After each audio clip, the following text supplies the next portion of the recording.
بسم اللہ الرحمن الرحیم۔ میں ہوں طارق چودھری، آپ کا میزبان یوٹیوب پہ طارق چودھری چینل کے ساتھ۔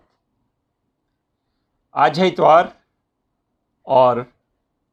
28 جون۔ آج ہمیں بات کرنا ہے حکمرانوں کی شاہ خرچیوں کے حوالے سے، لیکن اس سے پہلے آپ سے گزارش ہے کہ آپ یوٹیوب پہ طارق چودھری چینل کو سبسکرائب کر لیجئے، بیل آئیکن کو بھی دبا دیجئے تاکہ ہم روزانہ جو باتیں آپس میں شیئر کرنا چاہتے ہیں وہ بر وقت آپ تک پہنچتی رہیں۔ ویڈیو کو آخر تک دیکھیے گا، لائک کیجیے گا، دوستوں سے شیئر کیجیے گا اور اپنے کمنٹس اور آراء سے بھی آگاہ کرتے رہیے گا۔ تو چلتے ہیں اپنے موضوع کی طرف۔ پاکستان جو ایک نظریاتی مملکت ہے، ریاست ہے، ایک نظریے کی بنیاد پہ بنی۔ دنیا میں دو ہی تو ریاستیں ہیں جو نظریات کی بنیاد پر وجود میں آئیں، اور ان میں سے پاکستان سب سے بڑی مثال ہے۔ لیکن شومیہ قسمت کہ نظریاتی بنیادوں پہ وجود میں آنے والی اور لاکھوں مسلمانوں کی قربانیوں کے بعد آزادی کا رنگ و روپ دیکھنے والی ریاست اپنے آغاز سے ہی، ابتدا سے ہی کچھ عرصہ نکال کے پاکستانی حکمرانوں نے ہمیشہ ریاستی وسائل کو ذاتی وسائل سمجھا، ملکی دولت کو شیر مادر سمجھ کر ہڑپ کرتے رہے، اور بالخصوص یہ واردات سابق حکمران پارٹیوں پیپلز پارٹی اور نون لیگ کی باری باری آنے والی حکومتوں کے دور میں تو اپنی انتہائی حدوں کو چھونے لگی، اور C O D charter of democracy نام نہاد سو کالڈ سی او ڈی کے بعد تو اپوزیشن کا بھی خوف حکمرانوں کو نہ رہا، کیونکہ یہ سی او ڈی کھلم کھلا مکمکا تھا، اور اس طرح مکمکا حکومتوں نے ملکی دولت کو دونوں ہاتھوں سے لوٹنا اور لٹانا شروع کر دیا۔ سی او ڈی کے باعث وجود میں آنے والی فرینڈلی اپوزیشن نے ملکی وسائل کی لوٹ مار اور بندر بانٹ میں حکمرانوں کا پورا ہاتھ بٹایا، اور خود بھی ملکی دولت کی چوری میں خوب ہاتھ رنگے۔ نوبت یہاں تک پہنچا دی گئی کہ ملکی و غیر ملکی قرضے اس انتہا تک پہنچ گئے کہ ان کی ادائیگی تو دور کی بات ہے، ان کی قسطوں اور سود کی ادائیگی بھی ملکی وسائل کے لیے ممکن نہ رہی اور بہت بڑا بوجھ بن گئی، اور نتیجہ یہ نکلا کہ قرضوں کے صرف قسطوں اور سود کی ادائیگی کے لیے بھی پاکستان کی ریاست کو مزید قرضوں کے حصول کے لیے مالیاتی اداروں کی منت سماجت کرنا پڑی۔ قومی اسمبلی کے اجلاس میں کل ایک کمپیریزن پیش کیا گیا ہے چارٹر آف ڈیموکریسی کے نام پہ معروف مکمکا حکومتوں اور عمران خان حکومت کا ایک ہلکا سا موازنہ، جیسے صورتحال کو سمجھنے اور ملک کے درد میں دن رات ہلکان ہوتے ہوئے نظر آنے والے چند چہروں کی اصلیت دیکھنے میں مدد مل سکتی ہے۔ قومی اسمبلی میں یہ بتایا گیا کہ وزیر اعظم ہاؤس کے لیے مختص سالانہ اخراجات تھے 100 کروڑ روپے، اور وزیر اعظم عمران خان نے ان میں سے استعمال کیے 67 کروڑ روپے، اور اس طرح ایک سال میں وزیر اعظم ہاؤس نے 33 کروڑ روپوں کی بچت کی، جبکہ سابق وزیر اعظم ہاؤس کے لیے مختص اخراجات میں سے بچت نہیں کرتے تھے، مغلیہ شہنشاہوں کی طرح کھل کر اسراف کرتے تھے، اور پھر تقریباً ہر سال ضمنی گرانٹس بھی وزیر اعظم ہاؤس کے لیے منظور کروائی جاتی تھی۔ اقوام متحدہ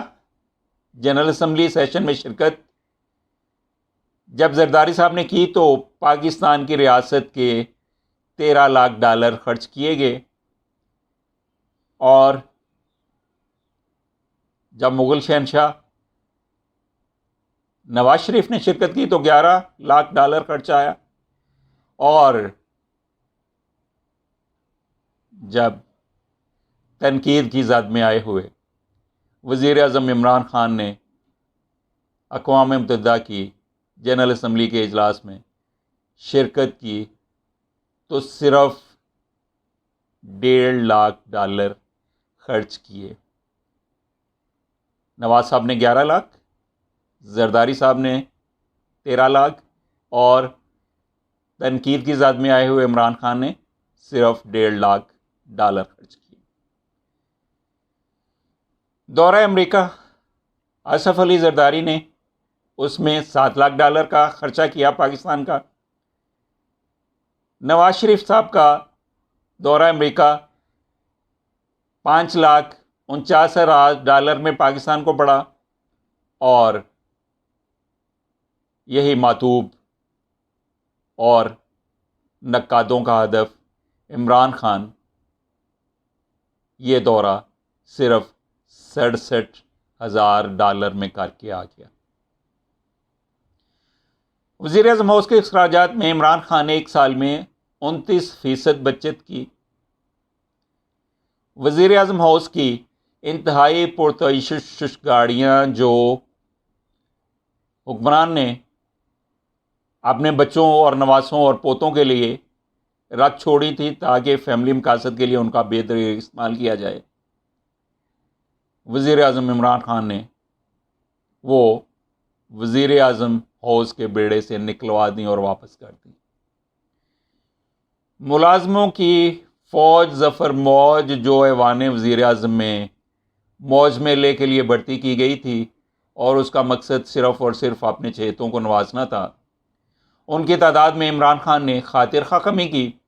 اور اس طرح وزیر اعظم ہاؤس کے اخراجات 100 کروڑ سے کم ہوتے ہوئے 67 کروڑ روپے رہ گئے۔ پچھلے حکمرانوں نے ملکی دولت کو لوٹنے کا ایک اور طریقہ اسے بڑا مروج کر رکھا تھا، رواج دے رکھا تھا، اور وہ تھا اپنے سارے گھروں کو کیمپ آفسز ڈکلیئر کر دیا جائے، اور اس طرح سے 7 گھروں کو وزیر اعظم اور وزیر اعلیٰ کے کیمپ آفسز قرار دیا جاتا تھا، اور اپنے گھروں پہ آنے والے تمام اخراجات، رینوویشن کے، ملازموں کے، کھانے پینے کے، حتیٰ کہ وہاں منعقد ہونے والی مذہبی محافل تک کے اخراجات ریاستی خزانے سے انتہائی بے دردی سے وصول کیے جاتے تھے، اور ماتوب وزیر اعظم عمران خان نے ان کے نقش قدم پہ چلتے ہوئے 5 7 10 کیمپ آفسز نہیں بنائے، بلکہ ایک بھی کیمپ آفس نہیں بنایا۔ پاکستان کا ایک وزیر خزانہ تو ملکی خزانہ لوٹ کر ملکی عدالتوں سے بچنے کے لیے اپنی ہی پارٹی کے وزیر اعظم پاکستان کے طیارے میں بیٹھ کر خاموشی سے ملک سے فرار ہو گیا، اور اب تک ملکی عدالتوں کے بار بار بلاوے کے باوجود عدالتوں کے سامنے پیش ہونے اور لوٹی ہوئی دولت کا جواب دینے سے انکاری ہے۔ پاکستانی عدالتوں سے مجرم ٹھہرائے جانے، تاحیات نااہل ہونے اور قید و بند کی سزا پانے والے نون لیگ کے سابق وزیر اعظم پاکستانی عدالتوں سے بار بار طلبی کے باوجود راہ فرار اختیار کیے ہوئے ہیں، اور ضمانتیں ان کی منسوخ ہو چکی، ناقابل ضمانت وارنٹ گرفتاری جاری ہو چکی، لیکن وہ پاکستانی عدالتوں میں پیش نہیں ہو رہے، اور اس طرح پاکستانی عدالتوں کے لیے ان کے دل میں جو احترام کے جذبات کا سمندر ٹھاٹھے مار رہا ہے، اس کا عملی مظاہرہ کر رہے ہیں۔ حسن نواز، حسین نواز پاکستانی عدالتوں سے بھاگے ہوئے ہیں۔ سلمان شہباز، علی عمران پاکستانی عدالتوں میں آنے اور لوٹی ہوئی دولت کا جواب دینے کے لیے قطعاً آمادہ نہیں ہیں۔ یوسف رضا گیلانی جیسے مسکین وزیر اعظم نے بھی جب ڈیوس کا دورہ کیا تو وہ پاکستان کو $4,60,000 میں پڑا۔ نواز شریف ڈیوس میں گئے تو $7 لاکھ کی خطیر ملکی دولت کے ضیاع کے باوجود وہاں پاکستان کے لیے ایک لفظ بھی نہ بول سکے۔ سابق اور اس وقت کے صدر آصف زرداری نے اپنے ہی وزیر اعظم یوسف رضا گیلانی کی قربانی تو دے دی، لیکن عدالتی احکامات کے مطابق سوئس بینکوں کو خط تک نہ لکھنے دیا کہ کہیں لی گئی کرپشن کا بھانڈا بیچ چوراہے پھوٹ نہ جائے۔ کسی نے قومی اسمبلی کے فلور پہ کھڑے ہو کر یہ کہا تھا، تاریخ اس بات کی گواہ ہے، یہ کہا تھا کہ حضور یہ ہیں وہ ذرائع جن سے ہم نے جائیدادیں بنائی، لیکن پاکستانی عدالتیں منی ٹریل مانگتی رہیں مہینوں تک، لیکن